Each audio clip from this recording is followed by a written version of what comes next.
And for our calendar here, any predictions here? I don't know if we quite have enough information, but I have a feeling that this next card will start giving us some empirical evidence that we can start predicting with certainty what the pattern is. And so here it is. Oh my goodness, look at that. We not only have a green circle, and some of you hinted and knew, some of you were saying it was counting by threes. Well, another way of saying it counts by threes, if it starts with 0, these are the 3 multiplication tables, or the multiples of 3. 3 times 1 is 3, 3 times 2 is 6, 3 times 3 is 9, and so on and so forth. Well, look what we have here.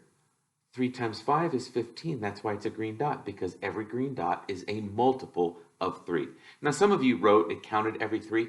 Well, if I started with 2 and I counted 3, that wouldn't, if I started with 5, 1, 2, 3, that wouldn't be a multiple of 3. So it has to be multiples of 3 and not quite counting by threes. But I give you credit for it. Just remember, multiples of 3 are the numbers when multiplied by 1, 2, 3, and so on and so forth. Those are called your multiples. And we know that 15 is a multiple of 3, and that's why we have our green dot there. What would be the next green dot that would appear? Think about it and then type it into our daily lesson plan. But look what else we have here. We have a star. Now looking at the stars, we have the first star is 5, then 10, then 15.